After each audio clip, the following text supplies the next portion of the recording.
This place is very close to Eritrea, the country Eritrea. I'm sure you know right now what's going on in the Eritrean government. It's ruled by a very brutal regime that's against Christianity. It's I know the ideology that the government follows is mostly like a communist ideology.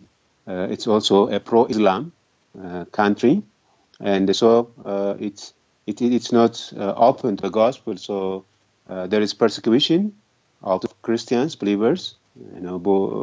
What we call this. Evangelical Christians. They if you are found worshiping God openly in evangelical churches, you will be imprisoned, tortured, and even in some cases, they kill. And because of that, because of this brutal regime, so many Eritreans are, escaping and coming to Ethiopia. They are crossing the border. As I heard, between 100 to 150 Eritreans cross daily the border of Ethiopia. And so these Eritreans, some of them are believers. They are, born again Christians. So when they come, the Ethiopian government received them, and it puts them in refugee camps. So there are about 4 refugee camps in northern Ethiopia, and in these refugee camps there are Christians, from Eritrea. The Ethiopian churches that are found in northern Ethiopia, they go to the refugee camp and they serve these refugees, and some of them are allowed to come to town. The refugee camps are in a secluded area, maybe 60 kilometers, about an hour drive. Then in this Langham Preaching seminar, when I did it in May, so the participants, there were about 32 participants.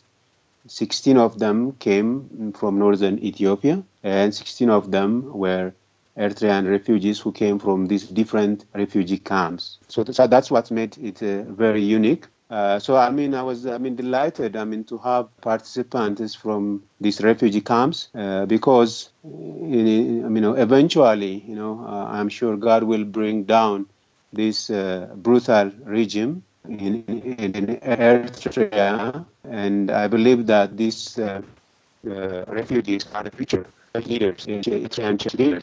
So it's a great opportunity for us who are involved in Langham Preaching to equip the future leaders of the Eritrean churches. So that's the exciting thing.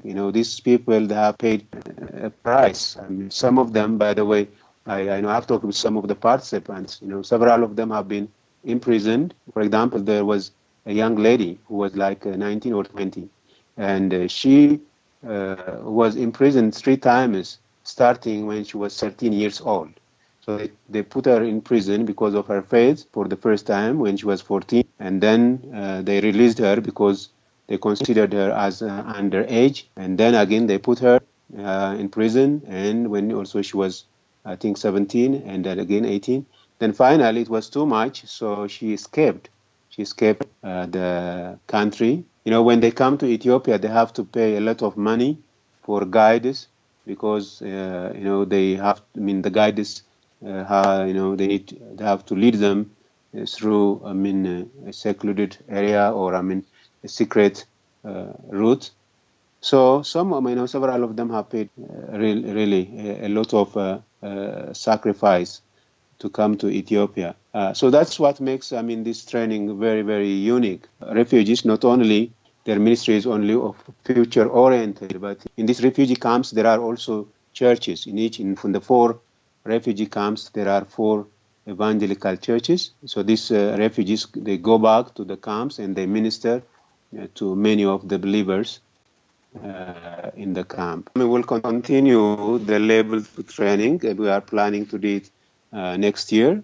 Again, as we do for the other Langham Preaching seminars, we are trying to do level 2 training next year. We also established preaching clubs for these refugees in the camps. For those who came, maybe in each camp, from each camp they came about like 3-4 people, encourage these 3-4 people from each camp to get together, to encourage one another about their ministry and about their preaching, especially, in a level 1, we focus on expository preaching, how to preach for taking a single passage. So we have established three preaching clubs in the 3 refugee camps. Encourage people to pray for the Lord to give freedom of worship and to bring regime change, and for the gospel to be preached openly, and for the Lord to continue to equip. I feel these Eritrean believers like exiles. The Eritrean church in exile.